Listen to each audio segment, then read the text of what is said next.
Over the next days, as the scout ship drew closer, a desperate plan took shape. The colony possessed something the hegemony would never expect: intimate knowledge of their own bioweapons, combined with human ingenuity and the survival instincts of those who lived on society's edge. Cipher and her cubs would be central to the defense. Their ability to process tactical information, combined with their heightened senses, made them perfect coordinators for the colony's disparate defense forces. Not weapons, Cipher insisted when Lyra explained the plan. Partners. The distinction wasn't lost on anyone. What the hegemony had intended as tools of destruction had evolved into something they feared most: beings with agency, choice, and purpose beyond their programming. When the hegemony ship finally breached the outer defense grid, they expected to find a helpless frontier outpost. Instead, they encountered a coordinated resistance that seemed to anticipate their every move.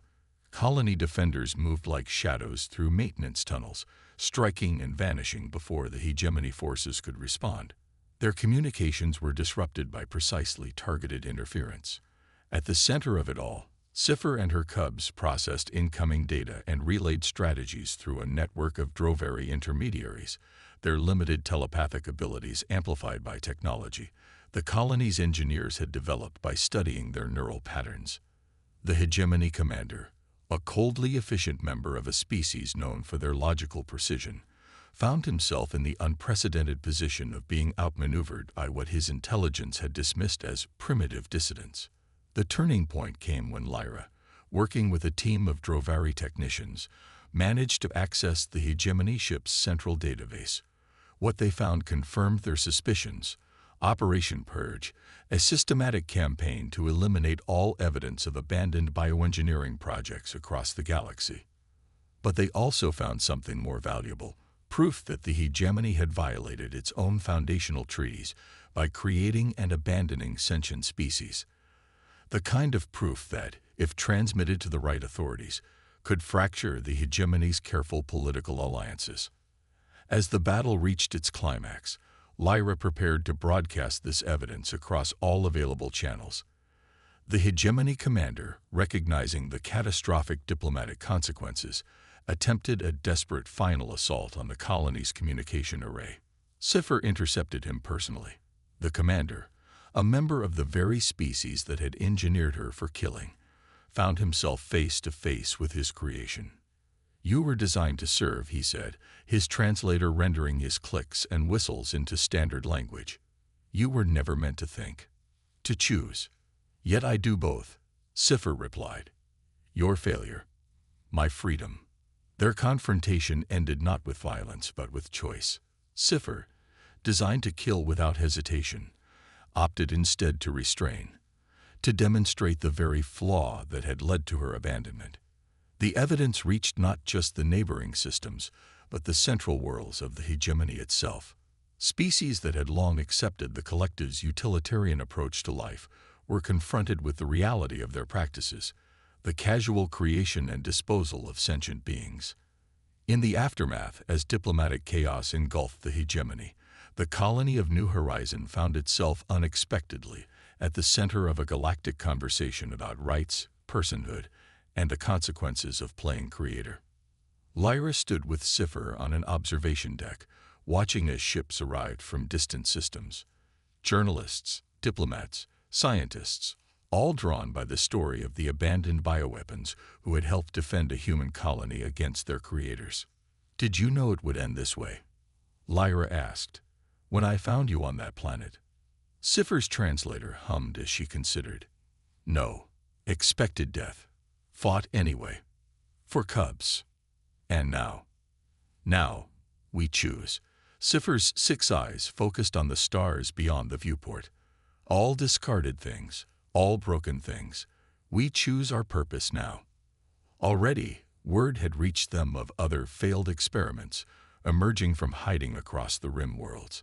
Species engineered for specific functions who had developed beyond their programming and escaped termination. They called themselves the Evolved, and they looked to Cipher and New Horizon as symbols of possibility. The setup took time. The mother Feralix remained patient as Lyra attached sensors to specific neural clusters. According to the hegemony's research data, the Feralix had been designed with enhanced neural networks to process complex tactical information. Those same networks might allow primitive translation. When the system finally activated, a mechanized voice emerged from the translator. Sci-fi. QVBs. Safe. The room fell silent. Then West leaned forward. Yes. Your cubs are safe here. Hunted. Always hunted. The hegemony, Lyra explained. They created you, then abandoned you. Made. Broken. Discarded. The translator rendered the concepts in stark, simple terms, but the mother's 6 eyes conveyed deeper understanding. Not broken. Different. Victor nodded slowly. Just like the Drovari. Just like many of us. Over the next weeks, communication improved as the translation algorithms adapted to the mother Feralix's neural patterns. She began to share her story. How she and others like her had been created as infiltration units designed to target enemy leadership.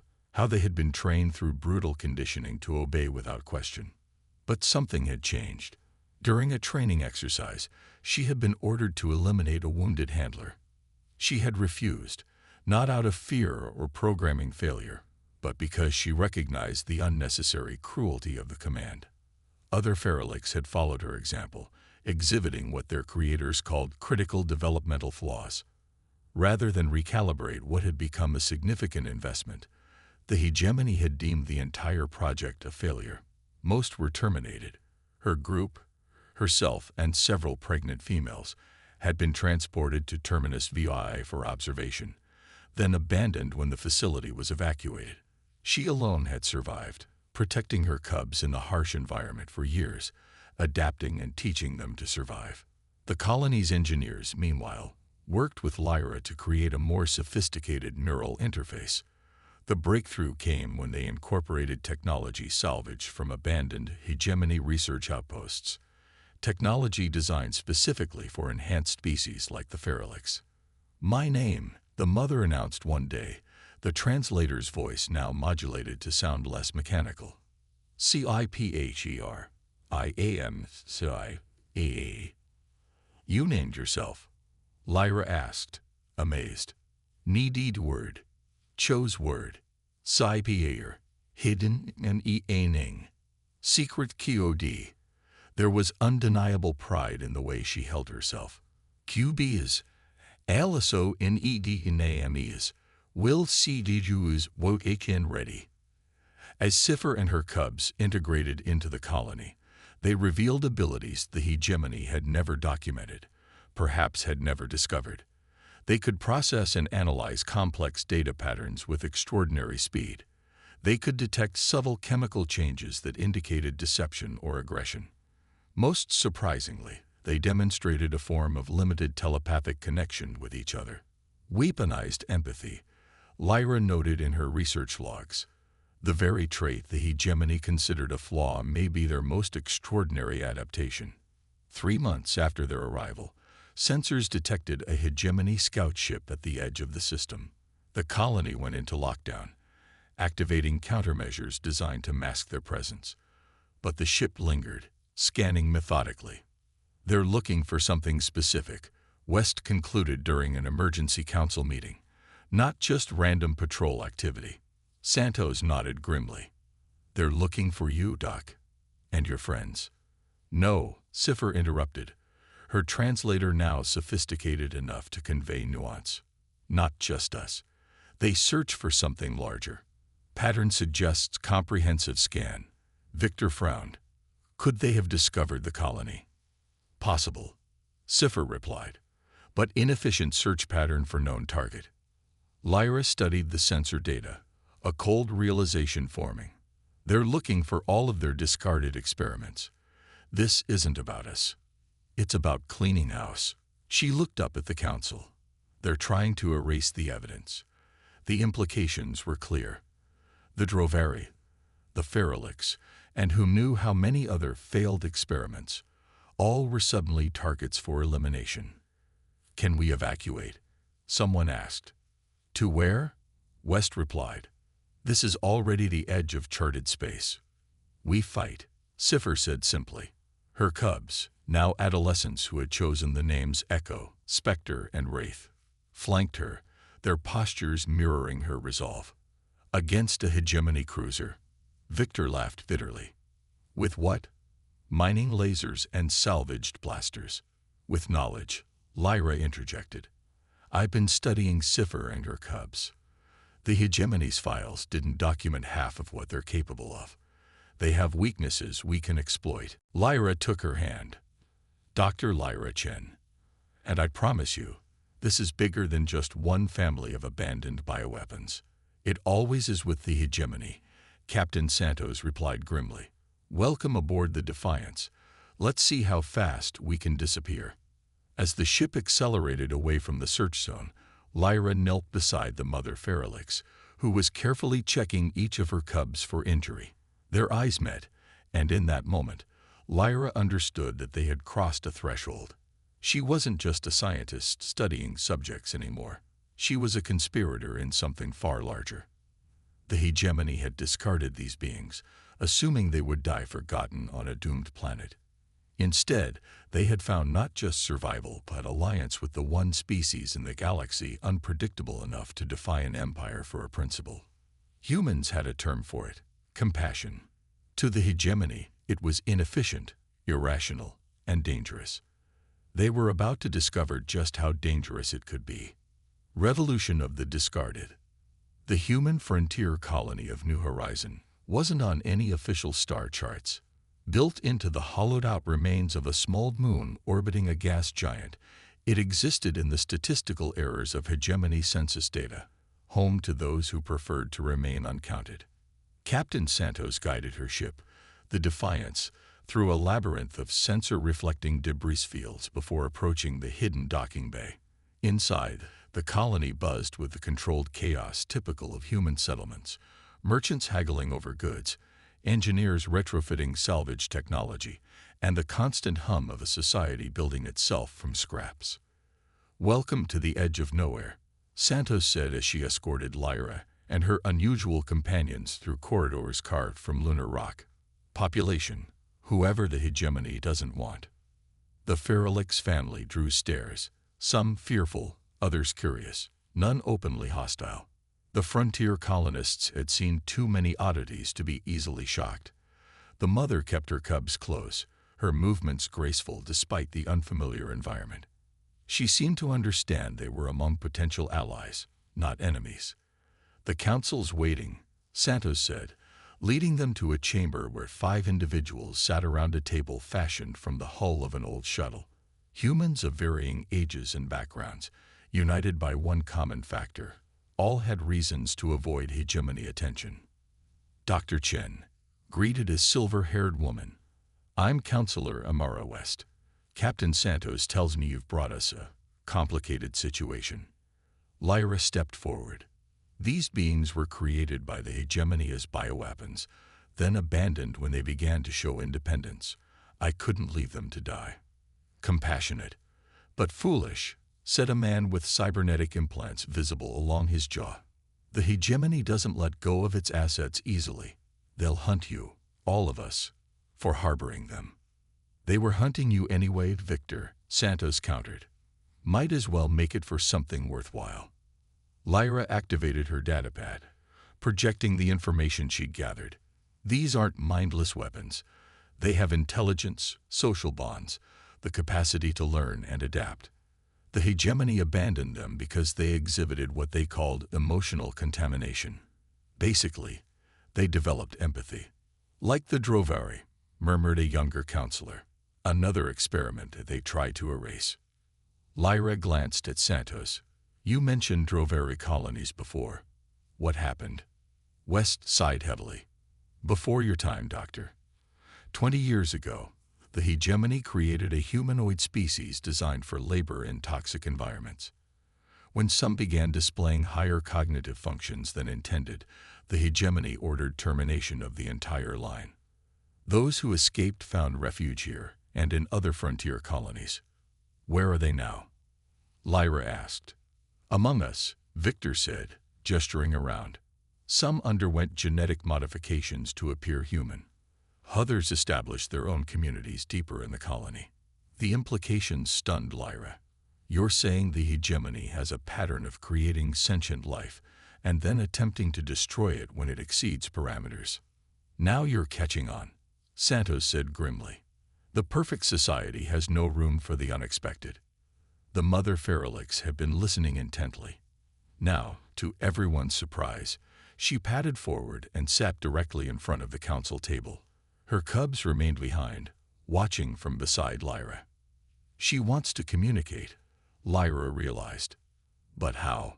West reached beneath the table and retrieved a device, a neural interface translator developed for species with vocal structures incompatible with human languages. We've had practice with non-humanoid communication, she explained, offering the device to Lyra. It's crude, but effective. On the fourth day, disaster struck. Lyra's ship dropped out of hyperspace for a standard navigation check, only to find a hegemony cruiser waiting. Dr. Lyra Chen, came the cold announcement. Your vessel has been flagged for special inspection. Power down your engines and prepare for boarding. They had been betrayed. Someone at the Science Cooperative must have reported her unauthorized detour to Terminus VI. Lyra rushed to the cargo hold. They're coming for you, she told the mother Feralix. I don't have time to explain, but you need to hide. To her shock, the mother shook her head, a distinctly non-animal gesture. She had been observing Lyra, learning human behaviors. You can understand me, Lyra whispered. The mother moved to a storage compartment and pawed at it. Inside were environmental suits, emergency equipment for spacewalks. She nudged one toward Lyra. You want to leave the ship? Lyra struggled to understand. That's suicide. But the mother's intent became clear as she positioned herself and her cubs near the airlock. She wasn't suggesting abandonment. She was suggesting escape. Lyra's scientific mind raced through the possibilities. The Feralix had been engineered to withstand extreme environments. Their bodies could potentially survive brief exposure to space, especially if partially protected. It was desperate, but it might work. Attention, Dr. Chen. You have 2 minutes to comply before we employ force. Lyra made her decision. She suited up quickly, then programmed the ship's systems. When the hegemony boarding party breached the main airlock, emergency protocols would vent the cargo hold, sending Lyra and the Feralix family into space, where her emergency beacon would hopefully attract a passing freighter before their oxygen ran out. It was a terrible plan with abysmal odds of success. It was also the only chance they had. This is insane, Lyra muttered as she finished securing a modified environmental harness around the mother. The cubs were placed in cargo webbing attached to their mother's back. I'm risking my life for creatures that were designed to kill. The mother Feralix met her gaze, and in that moment, Lyra saw something that the hegemony had missed or chosen to ignore, a spark of something beyond their programming, something that might even be called soul. The ship shuddered as docking clamps engaged. They were out of time. Ready? Lyra asked. The mother Feralix blinked once. Deliberate, unmistakable affirmation. Lyra activated the emergency sequence. Warning klaxons blared as the airlock began its countdown. Unauthorized emergency protocol detected, the ship's AI announced. Attempting override. Too late. The cargo bay doors opened to the void, and the explosive decompression hurled them into space. Lyra tumbled, disoriented, before her suit's stabilizers engaged.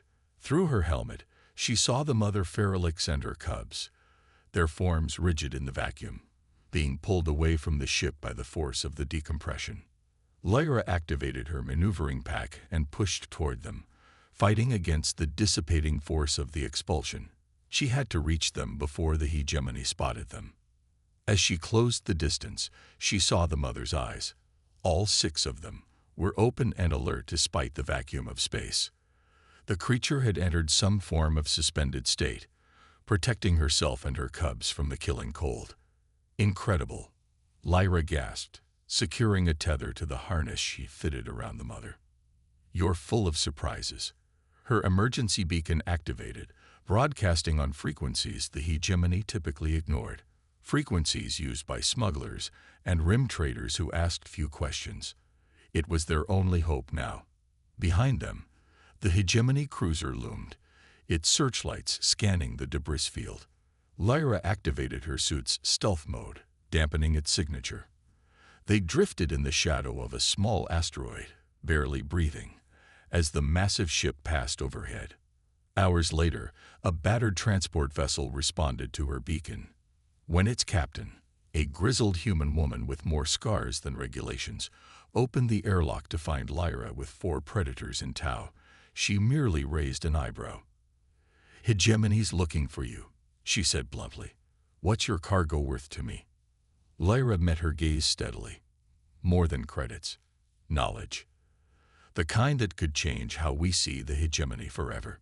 The captain studied the Feralix, who were beginning to stir as the ship's atmosphere revived them.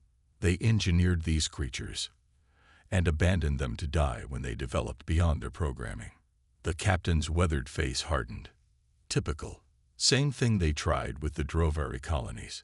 She extended a hand. Captain Maya Santos, formerly of the Human Defense Force, currently avoiding hegemony entanglements wherever possible. Which, it seems, no longer includes my ship. Remarkable, Lyra murmured. The creature's resilience was beyond anything in the hegemony's records. They had engineered her well, perhaps too well for their comfort. The mother rose to her feet, inspecting each of her cubs before turning her attention to the camera. She stared directly into it, as if she knew Lyra was watching. There was no mindless aggression, only focused intelligence. A ping from her console redirected Lyra's attention. A hegemony patrol vessel was requesting identification.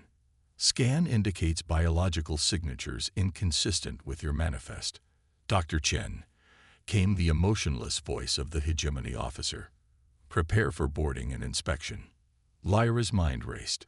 She couldn't allow them on board. Officer, I'm conducting sensitive xenobiological research for the Science Cooperative. My specimens are contained but highly unstable. Aborting would compromise containment protocols. Specify nature of specimens, the officer demanded. Microbial samples from Terminus Dui subsurface, potentially mutagenic. I'm authorized to transport them to Containment Facility Epsilon for analysis. The lie flowed easily, bolstered by technical jargon that sounded important. A pause. Transmit authorization codes. Lyra's fingers flew across the console, accessing the encrypted database she absolutely should not have had access to. Another human trait that had proven useful, their government's insistence on maintaining backdoor access to all systems used by their citizens. For security purposes, of course. She transmitted codes that would identify her cargo as priority research for a joint human hegemony project. The risk was enormous, but the alternative was worse. After an agonizing silence, proceed to designated coordinates for remote decontamination scan. It wasn't ideal, but it was better than boarding. Acknowledged. As Lyra adjusted course, a soft thud behind her made her spin in her seat. The mother Feralix stood in the doorway of the bridge, her massive frame filling the space. Lyra froze, hand instinctively moving toward her sidearm before stopping. The creature made no aggressive move. She simply observed, her gaze shifting between Lyra and the view screen showing the hegemony vessel. You recognize them, Lyra realized. You know who they are. The mother's muscles tensed at the sight of the hegemony ship. A low, rumbling sound emanated from her chest, not a growl of aggression, but something more complex. They hurt you, Lyra said softly. They made you, then abandoned you when you weren't what they wanted. The Feralix stepped closer, moving with a grace that belied her size. She positioned herself next to Lyra's chair, eyes fixed on the hegemony vessel. Her posture wasn't threatening. If anything, it seemed protective. Are you guarding me? Lyra whispered, amazed. Before she could consider the implications, the console chimed. Decontamination scan commencing. Maintain position. Lyra tensed. The scan would detect the Feralix's energy signatures. She had seconds to decide. I need to hide you, she told the mother, knowing the creature couldn't understand her words, but hoping she might sense her urgency. Please, trust me. To her astonishment, the mother Feralix turned and padded back toward the cargo hold. Lyra followed, watching as the creature rejoined her cubs, positioning them in the section of the hold most shielded by the ship's engine core, precisely where sensor readings would be most distorted. You understand, Lyra breathed. The hegemony records had mentioned intelligence, but this was beyond anything she had expected. This wasn't just adaptive learning. It was reasoning, planning. The scan swept through the ship. Lyra held her breath, watching as the beam passed over the Feralix family. For a moment, everything hung in the balance. Scan complete, announced the hegemony officer. Anomalous readings detected but consistent with documented microbial signatures. Proceed to your destination, Dr. Chen. Hegemony out. The connection terminated, and Lyra sagged against the bulkhead in relief. That was too close, she told the mother Feralix, and we're not safe yet. Over the next 3 days of transit, Lyra observed the Feralix family with growing fascination. The cubs recovered quickly once properly fed, displaying boundless energy and curiosity. They explored every accessible part of the ship, learning to navigate doors and simple controls with alarming speed. The mother remained cautious but watchful. She seemed to understand that Lyra had rescued them, and while she maintained her distance, there was a growing trust between them. Lyra documented everything, compiling data that contradicted the hegemony's assessment of the Feralix as simple bioweapons. They weren't mindless killers. They were a new species with their own social structures and intelligence. For long moments, neither moved. Then, with deliberate caution, the mother advanced, never taking her eyes off Lyra. She sniffed the ration, then took it in her jaws and retreated. The juveniles gathered around as she tore it into portions. Lyra's scanner provided more data as they ate. The mother was suffering from malnutrition and infection. The juveniles, 3 in total, were in better condition but still underweight. They had survived against impossible odds, adapting to a toxic environment that should have killed them. Why were you left behind? Lyra murmured, consulting her datapad. She accessed the hegemony's research records on Terminus VII, bypassing security with ease. Another human trait that unnerved their alien counterparts was their knack for circumventing systems. The records were cold and methodical. Project Feralix had been deemed a failure when the specimens began exhibiting unexpected behaviors. Pack bonding, altruistic actions, refusing to attack targets that showed no threat. In the hegemony's assessment, they had developed emotional contamination that made them unreliable as weapons. The cost of termination and disposal had been weighed against abandonment, and abandonment had been more economical. They had been left to die because they had begun to care. Lyra felt a chill that had nothing to do with the planet's temperature. The hegemony had created life, given it intelligence, and then condemned it for developing the capacity to feel. How many other failed experiments had been discarded across the galaxy when they ceased to be useful? The mother Feralix had finished feeding her young and was watching Lyra intently. There was no mindless aggression in her gaze, only calculation and wariness. She was evaluating whether this strange new creature posed a threat to her family. Lyra made her decision then, knowing it would change everything. "My name is Lyra," she said softly, "and I'm going to help you." Her communicator chimed. A message from the science cooperative. Hegemony representatives had detected unauthorized access to their archives and were demanding an explanation. They were sending a retrieval team to Terminus VII to investigate potential biocontamination. Lyra knew what that meant. The Feralix would be terminated, efficient, sterile language for execution. All evidence of their survival would be erased. The hegemony didn't tolerate loose ends, especially those that might raise questions about their methods. She had hours, perhaps less, before they arrived. "I need you to trust me," she told the mother Feralix, knowing the creature couldn't understand her words, but hoping she might sense her intent. "Because what I'm about to do could get us both killed." The mother tilted her head, those 6 eyes unblinking. Lyra opened her pack and removed her medical kit. The mother tensed, but didn't retreat as Lyra slowly approached. "I need to treat your wound. We have a long journey ahead." Protocol demanded she report the bioweapons. Regulations required she step aside for the hegemony retrieval team. Every logical argument said to leave this place and forget what she had seen. But Dr. Lyra Chen, human xenobiologist, had never been very good at following rules when they conflicted with her conscience, and there was something undeniably human about defying an empire to save a family. As she began treating the mother's wound, her mind raced with possibilities and plans. The hegemony had left these beings for dead, discarding them like broken tools. They had never considered that a human might find them. They had never considered that a human might care. And that, Lyra thought with grim determination, would be their mistake. Defiance and discovery. The cargo hold of Lyra's survey vessel was never designed to transport predators. Yet there they were, the mother Feralix and her 3 cubs, sedated just enough to keep them calm during the ascent from Terminus VI.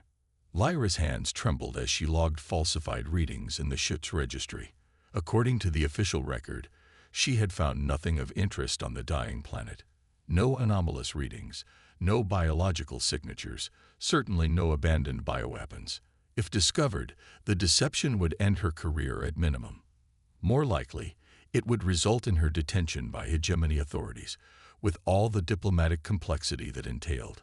Authorization confirmed, her ship's AI announced. Departure clearance granted. Lyra released a breath she hadn't realized she was holding. Set course for the Fringe Transit Hub. Maximum stealth protocols. As the ship broke atmosphere, Lyra glanced at the surveillance feed showing her unusual passengers. The mother was already stirring, her metabolism processing the sedative faster than Lyra had anticipated. Those 6 eyes blinked open, immediately alert despite the drugs. Abandoned assets. The galactic hegemony's approach to life was clinical and utilitarian. To the collective minds that governed hundreds of systems, life was simply another resource, one to be harvested, modified, and discarded when no longer useful. For millennia, they had engineered countless species to serve specific purposes, viewing their creations not as living beings, but as tools with expiration dates. In the shadow of a dying red star, the planet Terminus VI hung like a forgotten ornament. Once a thriving research outpost, it had been abandoned when the star began its death throes, deemed too costly to maintain. The structures remained, metal bones jutting from the rocky landscape, stripped of anything valuable. But not everything had been removed. Some assets had been deemed too dangerous to transport and too insignificant to destroy. Dr. Lyra Chen shivered despite her thermal suit as she guided her survey craft through the thin atmosphere of Terminus VI. The Universal Science Cooperative had sent her to assess the planet's failing ecosystem for a case study on stellar degradation. As the only xenobiologist willing to venture to such a remote location, she'd accepted the assignment eagerly, hoping to add to humanity's understanding of planetary death. Humanity had only joined the interstellar community 3 centuries ago, and while they'd earned a reputation for adaptability and innovation, many species still viewed them as primitive newcomers. Lyra was determined to prove them wrong. Anomalous heat signatures detected in Sector 7, her ship's AI announced. Biological in nature. Lyra frowned. That's impossible. The hegemony's evacuation reports stated all biological specimens were removed 20 standard years ago. Analysis confirms multiple life forms. Structures match hegemony bioweapon classification patterns. Lyra's breath caught. Bioweapons, the hegemony's most closely guarded creations. Genetically engineered predators designed for warfare, assassination, or terror. They were living weapons, and the idea of them surviving on an abandoned planet for 2 decades was both fascinating and terrifying. She should report this immediately. Protocol demanded it. The hegemony would dispatch a containment team to neutralize the threat. But curiosity, that stubborn human trait that both frustrated and impressed their alien allies, took hold. "Plot a course to the nearest heat signature," she ordered. The terrain was unforgiving, jagged rock formations cutting through mists of toxic gases. Lyra's exosuit filters worked overtime as she followed the scanner's guidance toward a structure half buried in the planet's crust. It had once been a laboratory, now partially collapsed from seismic activity. The entrance was sealed, but decades of neglect had weakened the security measures. Lyra's multi-tool made short work of the corroded lock, and she stepped into darkness. Emergency lighting flickered to life from her helmet, casting long shadows through the abandoned facility. Movement detected ahead, her scanner warned. Multiple signatures. Lyra's hand moved to her sidearm, standard issue for survey missions, rarely used. "I'm not here to harm anyone," she called out, uncertain if the creatures could understand. A low growl answered her. Lyra froze as a massive shape emerged from the shadows. It resembled a great cat, but with exaggerated musculature and a sleek, armored hide. Its eyes reflected her light. 6 of them, arranged in a predatory pattern that allowed for perfect depth perception. Behind it came smaller versions of the same, juveniles perhaps, their movements cautious but deliberate. The hegemony's logs classified them as feralix, apex predators engineered for infiltration and elimination of high-value targets. Enhanced strength, reinforced skeleton, accelerated healing, and most dangerous of all, adaptive intelligence that allowed them to learn from each encounter. They were perfect killers, yet they hadn't attacked. The largest one, the mother, Lyra realized, held her ground, positioning herself between the human and her young. She was injured, a deep gash along her flank crusted with dried fluids, her breathing labored. "You're protecting them," Lyra whispered, lowering her weapon. "You're not just following programming. You're making choices." The mother Feralix's eyes narrowed, her posture shifting subtly. Was that recognition in her gaze? Understanding. Lyra slowly reached into her pack and removed a protein ration. She placed it on the ground and stepped back. "You're hungry. This isn't much, but it might help."